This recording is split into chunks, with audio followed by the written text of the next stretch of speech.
The most picture from Asia is symmetric and is very realistic rather than an illusion or different from the impressionism. But if you see it, you will find that this can happen in the real life. I think the importance of its in mathematical is more than it in the pure artist.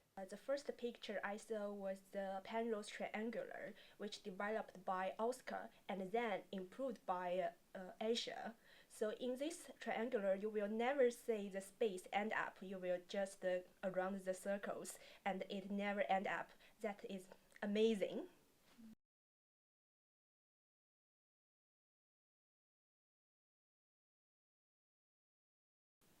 Well, there is a lot of painting from Asia. You will see he is very good at use the element as triangular, rectangular, and just loop those elements. And you will see the element is repeat again and again. Sometimes it's just drawn to two different pictures together. A very interesting example I can see is a picture that drawn the two pictures from daytime and nighttime with the right birds. So that's a very interesting example. I know there is very interesting app in the cell phone, so you can play those two-dimensional picture with a cell phone app in your cell phone. So wow, very interesting.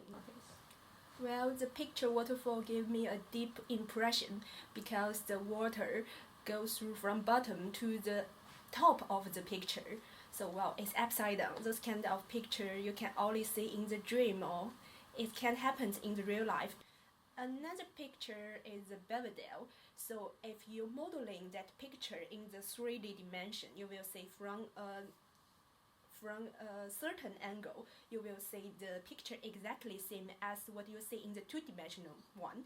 But if you turn a little bit round, you will see those column of the building has twist, stretch. Wow. I think the painting from Asia itself is just look like a game. I can just stick at the picture for 7 minutes and just around the circle and look at it. Wow. So I'm not surprised when they developed a cell phone game about Asia's picture. In this game, it's very quiet like most of Asia's picture. It's very quiet, make you calm down and enjoying the beautiful thing in this picture. Sometimes I don't want to go to the destination, I just want to make myself in this illusion and just keep away from my work and keep me in this game and look at those beautiful things. Astu is a company that is dedicated to visual design. We made a game a couple of years ago called Monument Valley. It got quite a bit of attention. Monument Valley is a game about beauty and architecture and impossibility.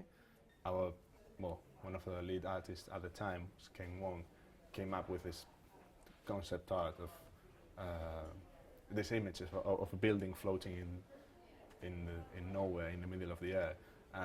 It kind of looked already like a puzzle, like a game.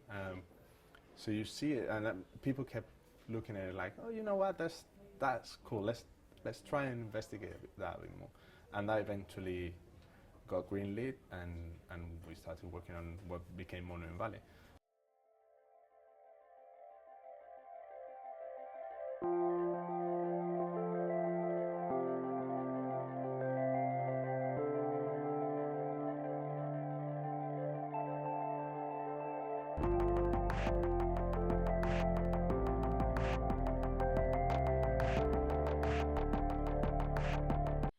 The conceptual picture of the Monument Valley is quite similar as Asia's the waterfall.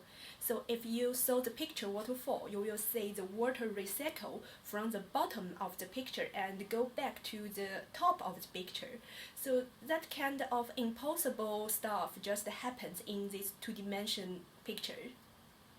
I think a lot of us came into this project already having a love for Asia and a love for impossible art. At least that was my feeling when I saw the first piece of concept art. I was like, I love isometric, impossible art, and I would love to make something that allows you to play with it. And so I think, yeah, a lot of us came into it just already wanting to make something like this. you see some images from MCS and they all already look like games. There's this piece called Ascending and Descending that you see like a building from a bit from top down, and there's like a staircase that goes in circles, and you look at that and that really looks like a game. So it's like that combination of MCS kind of playfulness and the optical illusions are always they're a really good way to show people, I don't know, and to surprise people and to present people with unexpected things. I think that the cool thing about Yi-Zhe is that it's very analytical and mathematical and very scientific, but it's also really approachable. Like you see the pictures and like they always surprise you, and there's always this sense of, oh, I didn't expect that, or oh wow, how that turns into that.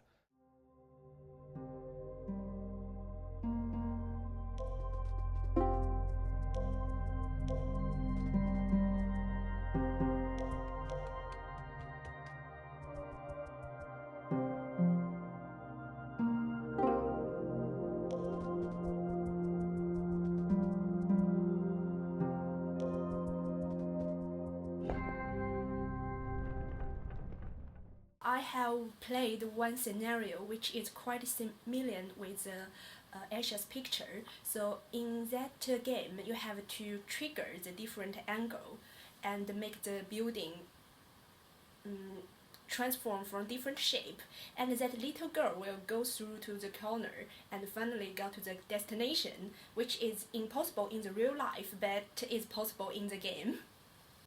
So yeah, the characters we design maybe in Photoshop. On paper we do a lot of drawing on paper.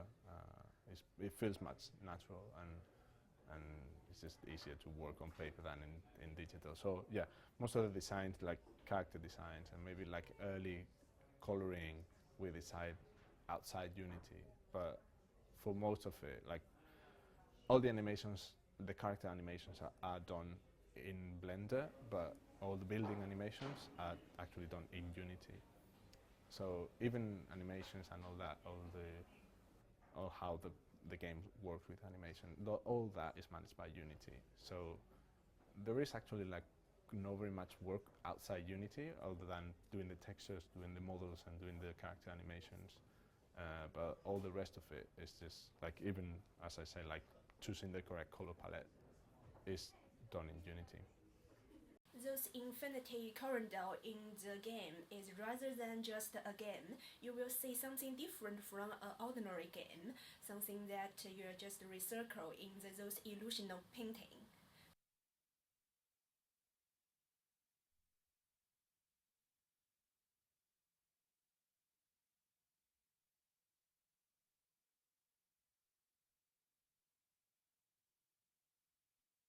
A lot of it is done in programming.